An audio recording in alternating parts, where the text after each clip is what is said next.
You found it. Oh my! What is this? This is it. This is it. It was supposed to be a routine drone flight, a hobbyist capturing the calm stillness of a German forest near the western border, miles away from any tourist site or battlefield landmark.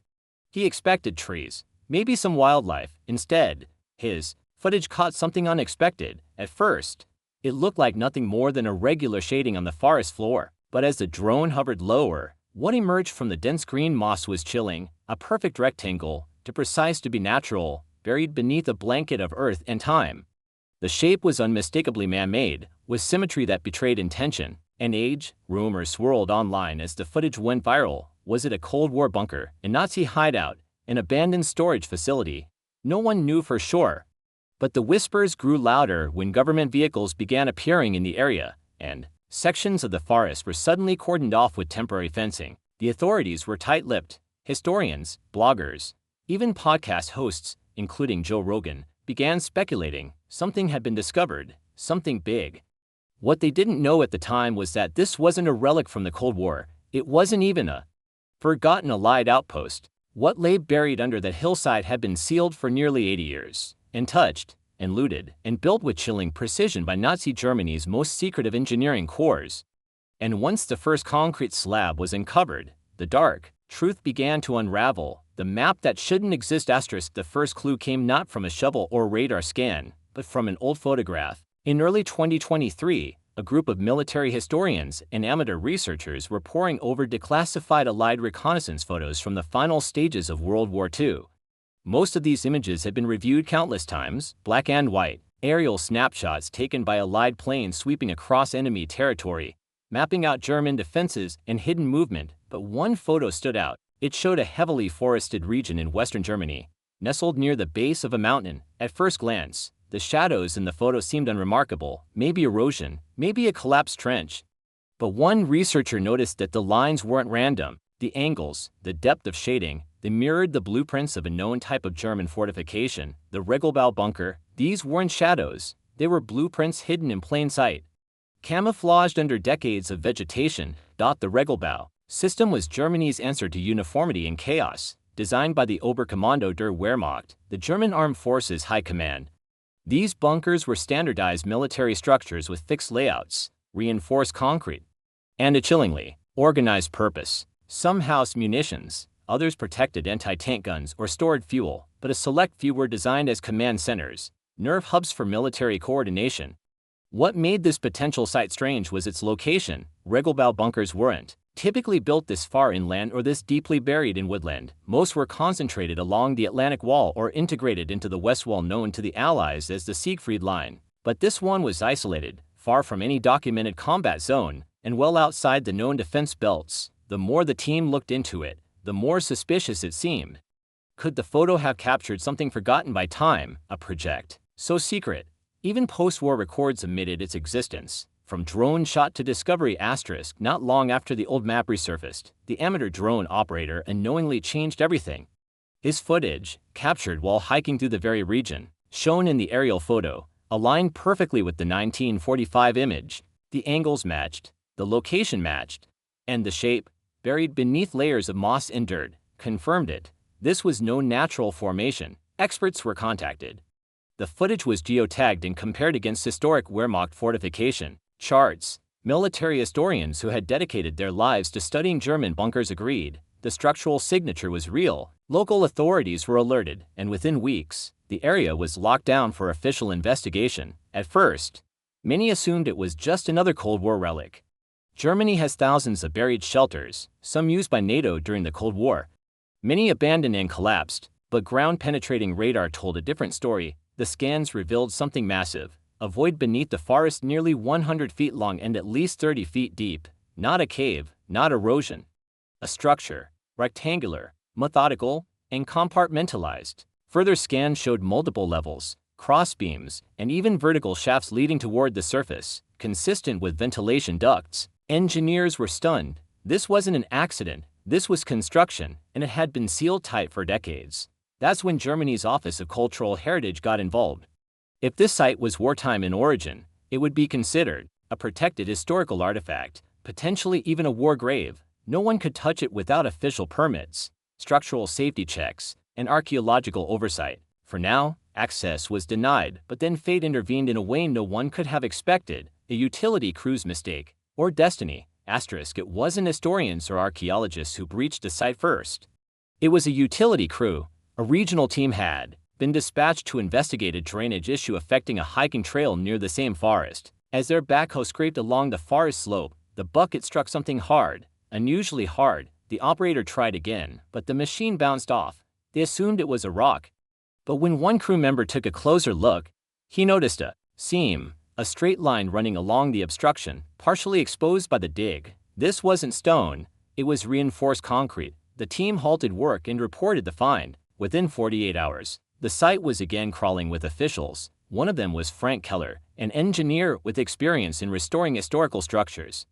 He immediately recognized what they had uncovered: the texture of the concrete, the embedded, rusted steel rods, the remnants of ventilation piping, all hallmarks of 1940s military-grade construction. And then came the revelation. This wasn't just a slab, it was a roof. Opening the past days of careful hand-digging followed. Earth was moved. Roots were brushed away, and slowly, the true outline of the structure came into focus. Then, buried under nearly 2 feet of compacted soil, they found it. A steel door, heavy, unmarked, and sealed. It had no plaque, no German insignia, no warning signs. Just thick welds and rivets, with hinges nearly a foot long. Built to support a door that weighed several hundred pounds. After further clearing, the team exposed enough to try opening it, and surprisingly, it didn't budge. Years of rust had frozen it shut. Rather than risk damaging the site, they brought in a manual excavation team. Over the next week, the surrounding soil was stabilized, the hinges lubricated, and finally, with an aching creak, the door shifted. What lay beyond was unlike anything anyone expected. Behind the door was a narrow hallway, about 3 feet wide and 7 feet tall, sloping gently downward into the earth. The walls were raw concrete, the ceiling supported by steel rebar, and the air smelled faintly of rust and decay, but it was dry. And more importantly, it was intact. They found whitewashed walls crumbling from age, stenciled German words faded but still legible. One phrase stood out: "Nur für Offizier, officers only, ***, the tunnel that led to nowhere," or so they thought. With portable lights and oxygen sensors in hand, the team pushed forward. The corridor curved slightly, leading into a series of branching tunnels. At first, they seemed unfinished, raw walls and gravel floors, but deeper in, the architecture changed. The concrete was polished smooth, with alcoves, doors, and rusted signage. Rooms began appearing, some small and empty, others still containing rotted wooden shelves, shattered crates, and in one case, a moldy desk with Nazi insignia barely visible. Then they found the map room. On the far wall, under decades of grime, was a massive mural, a tactical map of Europe, hand-painted in German script. Colored pins still dotted the board. France, Belgium, the Netherlands, and even England, all covered in tiny red and green indicators. Underneath the board were shelves stacked with document boxes, many water damaged, but some still intact. The writing on these documents? Obscure references to something called Projekt Morgenstille, translated, Project Morning. Silence. What exactly was this project? No one on site could say. The name appears nowhere in post-war archives, not in captured Nazi documents, not in Allied intelligence files. It was either deeply buried or deliberately erased. That's when investigators realized they weren't just walking through a bunker, they were walking through a mystery. Projekt Morgenstille, a project lost to Time's archivists, began analyzing the recovered documents. It became clear that Projekt Morgenstille wasn't just a code name. It was a multi-phase initiative involving architecture, engineering, and psychological warfare, at least according to the sparse and fragmented details. A project summary, typed in rigid fractal script, referenced strategic continental silence and the preparation of post-crisis continuity nodes. Some researchers speculated it might have been a late-war survival plan, an initiative to build command posts that could survive a prolonged defeat, nuclear retaliation, or even biological warfare. Others believed it was psychological. The phrase continental silence appeared too often to be incidental. One document even included strange directives for behavioral displacement chambers, though no such rooms were yet found in the facility. But perhaps the strangest document was one typed entirely in Latin, referencing concepts from ancient Roman military texts. It described the sanctum, a chamber designed for pure cognition in darkness. No one could explain it. Some believed it to be a cult. Others feared it described a form of isolation-based interrogation or brainwashing. Either way, the implications were disturbing, but the strangest was yet to come. The sealed corridor during their third full week of exploration. The team reached a point in the bunker where all paths converged on one thick, reinforced wall. It had no door, no markings, but from the spacing of the walls and echoes in the chamber, something was clear. There was a room on the other side. Thermal imaging confirmed it, so did a borescope. Slid through a hairline crack in the ceiling. What they saw was unbelievable. A sealed chamber lined with shelves, and on those shelves were rows of metallic canisters, each tagged with serial codes and German markings. One word appeared on nearly every tag, Versuchsperson, test subjects. No one could understand it at first. Were they medical canisters, chemical containers? Worse, hazmat teams were brought in. The room was declared a potential biohazard zone until proper containment was arranged. Entry was forbidden, but the rumors began immediately. Some claimed the canisters held weaponized gas from Nazi experiments. Others whispered of cryogenic chambers, even preserved bodies. The most extreme theory, that the room wasn't storage, but containment, a prison for something that was never meant to be let out. Whether superstition or not, the discovery of that chamber shifted everything. The media, already buzzing with speculation, turned rabid. Government officials refused to answer questions. The footage of the canisters was seized, and then, quietly, the area was shut down once more. Technology that shouldn't exist. In a side room adjacent to the sealed corridor, investigators discovered several rusted electrical consoles. Most were fused with age and corrosion, but one section of the wall, hidden behind a false panel, revealed a set of wiring schematics, surprisingly well preserved. The schematics weren't like typical German electrical layouts. In fact, they bore markings associated with early Tesla patents, including complex resonance coils and field generators. This baffled the team. Germany had never been documented using these kinds of electromagnetic systems in any known wartime facility. Some speculated that it might be reverse-engineered from captured American experiments. Others thought it may have been part of an energy-based communications project. But what chilled the team was the presence of a phrase stamped at the top of the diagram. Zeitstabilisator, Prototype B, rough translation, time stabilizer, prototype be a joke, a misinterpretation, possibly, but it opened a floodgate of speculation online. Was Projekt Morgenstille a scientific endeavor that went beyond the known limits of the era?